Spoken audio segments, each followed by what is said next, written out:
সিদ্দিকী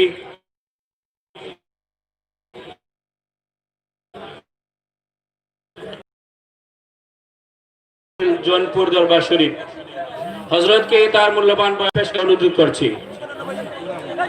الحمد لله نحمده ونستعينه ونستغفره ونعوذ بالله من شرور أنفسنا ومن سيئات أعمالنا من يهده الله فلا مضل له ومن يضلله فلا هادي له ونشهد أن لا إله إلا الله وحده لا شريك له ونشهد أن سيدنا وحبيبنا ومولانا محمدا عبد الله ورسوله صلى الله عليه وعلى آله وصحبه وسلم الذي أكمل الله به قصر النبوة أي ختم الله به النبوة وحكما لا نبي بعده وأعلن في القرآن بالبرهان أن محمدا صلى الله عليه وسلم خاتم النبيين والمرسلين الذي أرسله بالحق بشيرا ونذيرا وداعيا إلى الله بإذنه وسراجا منيرا فقد قال الله تعالى في كلامه المجيد والفرقان الحميد أعوذ بالله من الشيطان الرجيم بسم الله الرحمن الرحيم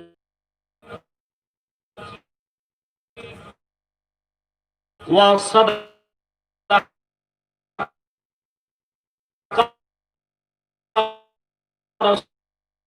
رسوله النبي الحبيب الكريم ونحن على ذلك يا أيها الذين آمنوا صلوا عليه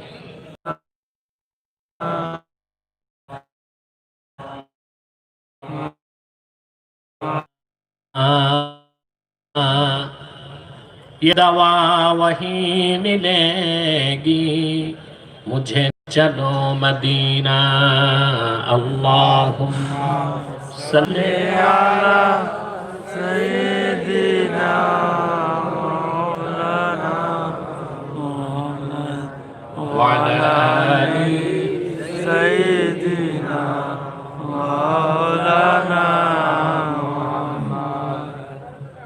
मदीने की हवा से जन्नती बू आती है खाके पाके मदीना में नूरे जन्नत चमकती है अल्लाहुम्मा सल्ली अला सय्यिदिना मौलाना मुहम्मद व अला आलि सय्यिदिना मौलाना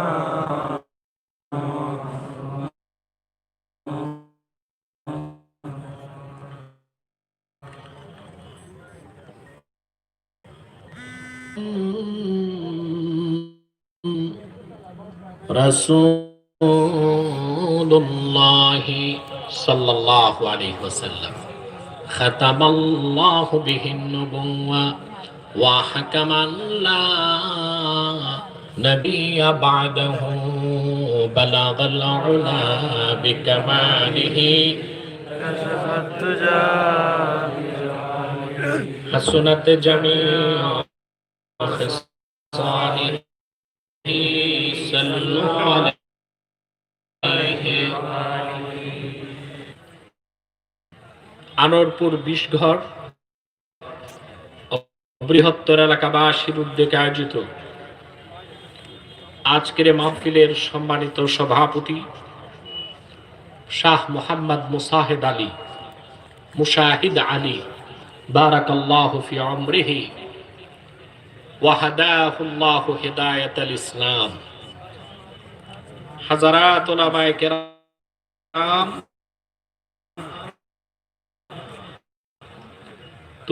দিনের বেলা দুপুর বেলা বিভিন্ন প্রান্ত থেকে ছুটে আসা আমার দিনদার মুসলমান ভাই ও বন্ধুগণ, সকলকে অন্তরের অন্তঃস্থল থেকে জ্ঞাপন করছি মোবারক। সবটুকু শুকরিয়া আল্লাহ সুবহানাহু ওয়া তাআলার জন্য, যিনি আজকের এই বরকতপূর্ণ মাহফিলে আমাদেরকে আশার বসার তৌফিক দয়া করে ভিক্ষা দান করেছেন। সেজন্য আসুন আমরা সকলে একবার অবনত চিত্তে হৃদয়ের আবেগ এক পাশে আওয়াজ আমার কানে লাগতেছে, এটা ঘুরিয়ে সেটিং করে দিন। আজকে আমরা কোরআন কারীম সূরাতুল বাকারা থেকে কয়েকটি আয়াত তেলাওয়াত করেছি আমাদের ঈমান আকীদাকে দুরস্ত করার জন্য। ব্যক্তি জীবন, সমাজ জীবন, রাষ্ট্র জীবন, সংসার জীবন, জীবনের প্রতিটি দিক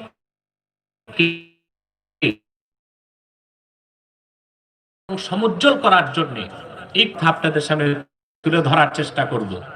যদি আমার মালিক আল্লাহ সুবহানাহু ওয়া তাআলা আমাকেও আপনাদেরকে তৌফিক ভিক্ষা দান করেন, বলুন আল্লাহুম্মা আমিন। ভূমিকাতে ছোট্ট ওয়াজ মাহফিল করে লাভ কি, এটা একটা প্রশ্ন। কেন আমরা আসি, কেন আমরা বসে থাকি? প্রশ্নটা আমাদের নয়, সংশয়বাদীদের, নৈরাজ্যবাদীদের, দ্বীন ইসলামের বিশ্বাস যাদের নেই তাদের। কেন আসি আমরা? প্রথম কারণ হচ্ছে কোরআন কারীমের মধুর আচ্ছাদন স্বাদ যারা পেয়েছে আল্লাহর কোরআন থেকে তাদের দূরে আমরা এসেছি বৃদ্ধি করা, আকীদা ক্ষেত্রে দিক নির্দেশনা গ্রহণ করা, এটা একটি লাভ। দ্বিতীয় ফায়দা, আপনারা এখানে এসেছেন, মাহফিল যত বেশি হবে ব্যক্তির কল্যাণ হবে, রাষ্ট্রের উন্নতি হবে।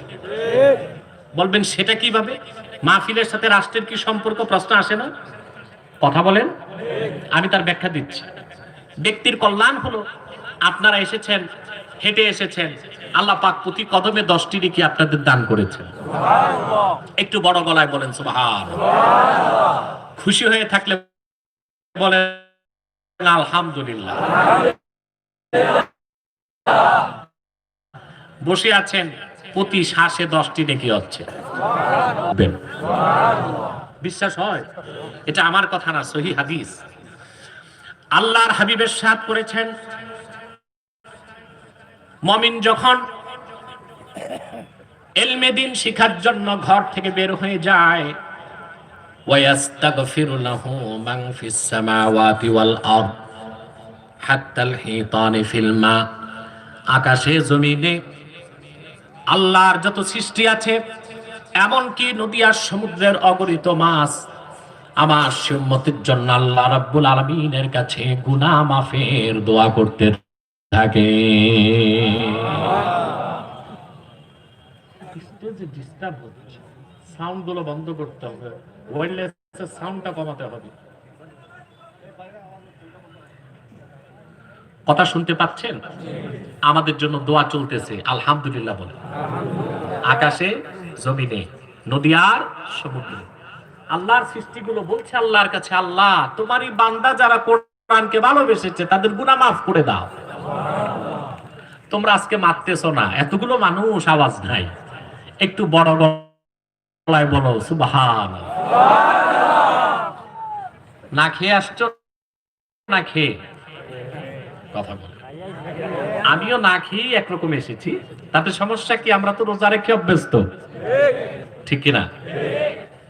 প্রিয় ভাই বন্ধুগণ, আকাশে জমিনে সব জায়গায় দোয়া হচ্ছে আমাদের জন্য, আল্লাহ যেন আমাদের মাফ করে দেয়। আমাদের গুনাহকে আল্লাহ মাফ করবেন না? জোরে বলে, আমাদের ঈমান বাড়বে, চরিত্র ঠিক হবে, উন্নত চরিত্রের অধিকারী হব, গুনাহ থেকে বাঁচবো, ঈমান বৃদ্ধি পাবে, জীবনটা হবে একটি উজ্জ্বল জীবন। এবং এখন মাহফিল বেশি হলে রাষ্ট্রের কি করলাম তা তো বুঝাতে হবে। তা বুঝাতে বই পড়ার দরকার নাই, আর দূরে দেখার দরকার নাই, খুব কাছ থেকে বাস্তব একটি উদাহরণ। দুনিয়া বিপর্যস্ত তুলনা। আল্লাহ শুনেছেন, ওয়ার্ল্ড হেলথ অর্গানাইজেশন বলেছিল মার্চে করোনা বাংলাদেশে ঢুকার পরে যে মে থেকে জুন মাসের মধ্যে বাংলাদেশে 6 থেকে 7 লক্ষ মানুষ মারা যাবে। একটি বছর পেরিয়ে গেল, 8,000 মানুষও বাংলাদেশে মরে নাই। সরকার, প্রশাসন, বুদ্ধিজীবী, জনগণ চিন্তা করেছেন কেন কেন বাংলাদেশ বেঁচে গেল? শুধু কি তাই? সব থেকে বাংলাদেশকে রক্ষা করেছে।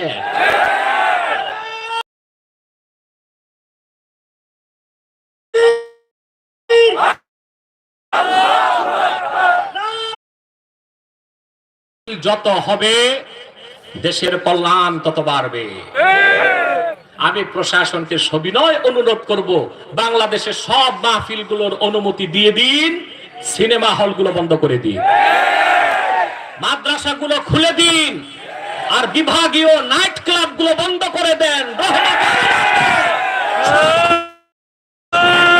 সোনার বাংলায় পরিণত হয়ে যাবে, আর কোরআনের ছোঁয়াতেই সম্ভব। ঠিক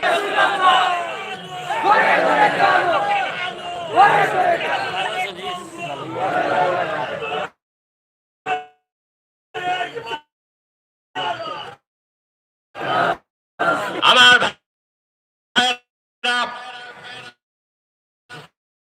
তাহলে কোরআনের মাহফিল বাংলাদেশে যত হবে ব্যক্তির কল্যাণ। আমি বিভাগীয় কমিশনার, পুলিশ সুপার, জেলা প্রশাসক, আমাদের মুশায়ের সাহেব সহ বিশ্বনাথ থানা কর্তৃপক্ষকে ধন্যবাদ জ্ঞাপন করছি। তাদের জন্য হৃদয় থেকে দোয়া করছি, যারা আল্লাহর কোরআনের মাহফিলের এই প্ল্যাটফর্মে আমরা দোয়া করব। সে মুসলমান, তার জন্য আমরা দোয়া করব ইহকালের এবং পরকালের, ঠিক কিনা? এই দোয়া আমরা হৃদয় থেকে করব। প্রিয় ভাই বন্ধুগণ, আর দেরি নয়, সরাসরি মূল আলোচনা। যেন প্রতিটি অক্ষরে নূর আল্লাহ পাক আমাদের হৃদয়ে উদ্ভাসিত করে দেন। বলেন আল্লাহুম্মা আমিন। করুন আউযু বিল্লাহি মিনাশ শাইতানির রাজীম। বিসমিল্লাহির রাহমানির রাহিম। আলিফ লাম মিম। যালিকাল কিতাবু লা রাইবা ফীহি হুদাল লিল মুত্তাকিন। সাদাকাল্লাহুল আযীম। করুন সাদাকাল্লাহুল আযীম ওয়া সাদাকা রাসূলুহুন নবিয়্যুল হাবিবুল। আল্লাহ পাক নাযিল করলেন আলিফ লাম মিম। তিন তাফসীরের ভাষায় বলা হয় হুরুফুল মুকাত্তাআত। এই অক্ষরগুলোর অর্থ কি, ব্যাখ্যা কি আমাদের জানা সম্ভব। চরম রহস্যময় অক্ষরমালা, সুবহানাল্লাহ। সব মুফাসসির হুরুফে মুকাত্তাতের ব্যাখ্যায় ব্যাপক আলোচনার পর চূড়ান্ত মত ব্যক্ত করেছেন। আল্লাহু আ'লামু বিমুরাদিহি বিযালিক। এগুলো সঠিক অর্থ বন্ধ, সাউন্ড বাড়বে, স্টেজে সাউন্ড বাড়বে। আমার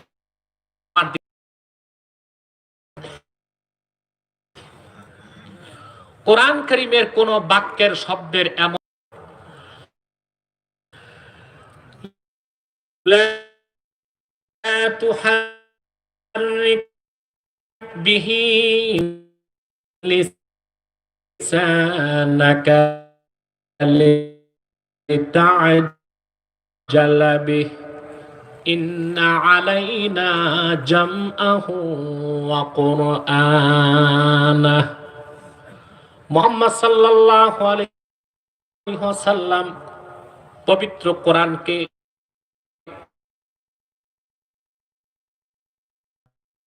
জন্য দ্রুত আপনার জিহ্বা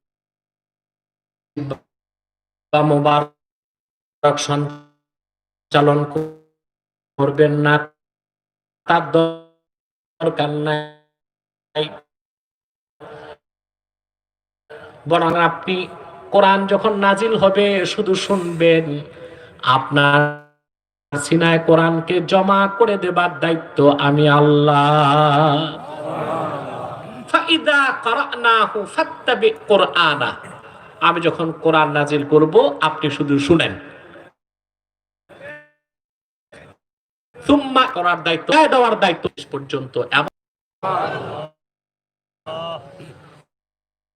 কোরআন কারীমের শুরুতেই আল্লাহ পাক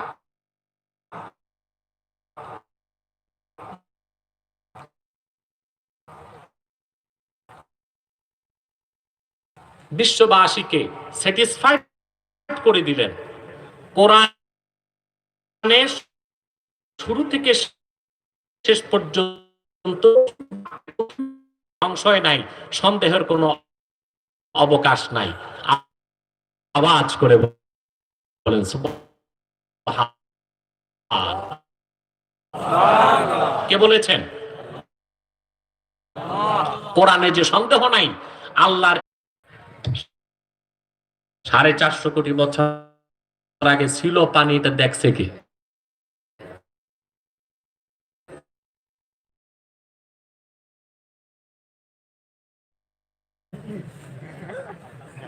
উদ্ভিদ জাতীয় জীব জন্ম নিল, ধীরে ধীরে তা পরিণত হলো এককোষী জীব অ্যামিবাতে। অ্যামিবা ফিউশন এর মাধ্যমে প্রাণীতে রূপ নিতে নিতে এটা হলো এখনই মতবাদ। সেটা এক সময় হয়ে গেল ব্যাং, ব্যাং ধীরে ধীরে বিবর্তনে হয়ে গেল বানর। তারপর বানরের এখন থেকে 27 কোটি বছর আগে বানরের বয়স যখন 2 কোটি বছর, তখন বানর লেজ পড়ে গেল, সোজা দাঁড়ায় গেল, হয়ে গেছে মানুষ। এটা দ্য থিওরি অফ এভোলিউশন, বিবর্তনবাদে চার্লস ডারউইন বলেছে। আহা, এই মতবাদ লেখার সময় যে ডারউইন সাহেব কয় পোটলা মেয়াদ উত্তীর্ণ গাঁজা খাইছে, এটার হিসাব আমার কাছে নেই।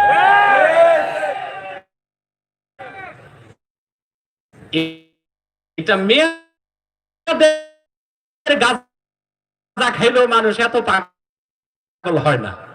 এরা থাকি, এক দেশে ছিল এক রানী, রানীর ছিল এক ঘোড়া, ঘোড়ার ছিল 8 পা, 6টা লেজ, 3টা মাথা, 4টা পাখা। এই শুনতে শুনতে নাতি কখন ঘুমিয়ে যেত, যাকে আমরা বলি আষাঢ়ে গল্প। বিজ্ঞানের 70% রূপ কথা কাল্পনিক, আষাঢ়ে গল্প। 20% হচ্ছে থিসিস বা অ্যান্টিথিসিস, ধারণা। 10% হচ্ছে প্রমাণিত। সে 10% সত্য বিজ্ঞান দিয়ে 100% মহাসত্য কোরআনকে জাস্টিফাই করা যাবে না। কোরআন দিয়ে বিজ্ঞানকে জাস্টিফাই করতে হবে, ঠিক কিনা বলেন? মহাসত্যের সর্বোচ্চ মানদণ্ডে উত্তীর্ণ একমাত্র মহাসত্যের মাপকাঠি, মহাসত্যের সর্বোচ্চ মানদণ্ডে উত্তীর্ণ আল্লাহ 30 পারা কোরআন। আমি আগেই বলেছি, একটা ফুল দেখলে যেমন বোঝা যায় এটা কি, জোরে মাতো না ভাই, সূর্য দেখলে বোঝা যায়? এ কোরআন খুললেই কোরআন বলে দেয় আমি আল্লাহর বাণী।